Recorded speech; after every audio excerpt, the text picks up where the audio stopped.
So zina in its linguistic sense means what? What does it mean? Huh?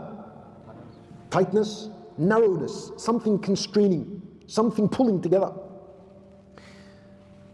And so az-zina was called az-zina because the one who practices it in all of its forms, from the lustful look to the inappropriate chatting to the meetups, until we get to the final committing act of az-zina, whoever goes down that path, his spiritual health and his moral will begin to tighten and constrain upon himself.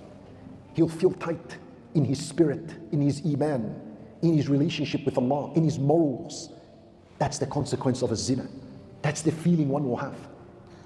You may think it's freedom. Finally, I can do what I want. I've been liberated.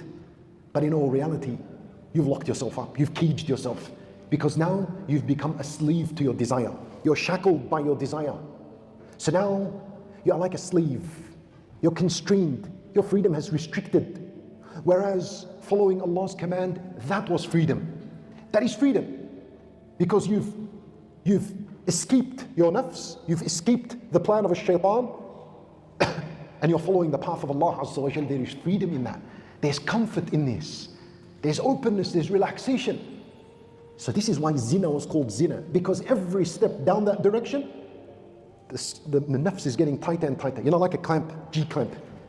The more you roll it, right? The more it presses. That's what the path of a zina does. That's why it was called a zina. Because that's what it's doing to the spiritual health of a person. SubhanAllah. It brings worries, sadness. The devil comes close. The angels keep away from such a person.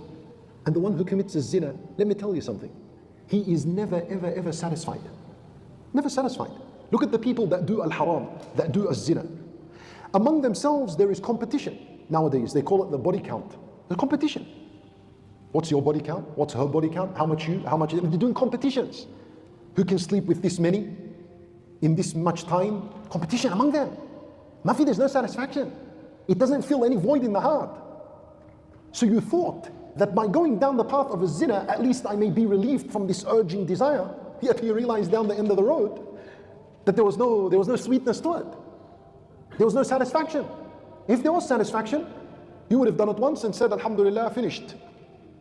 But that will never happen when you do az-zina al-haram.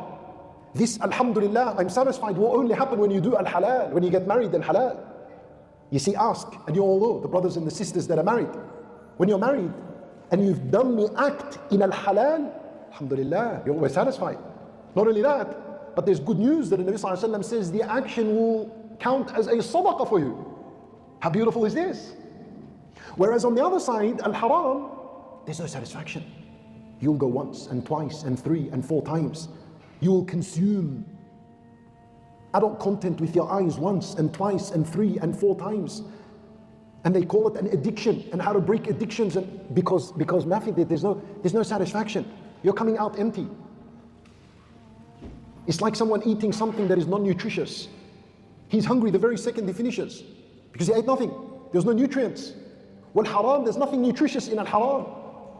In fact, it'll make you sink even deeper into the hole. وَلَا حَوْلَ وَلَا قُوَّةَ إِلَّا بِاللَّهِ. We ask Allah Azza wa Jal to save us.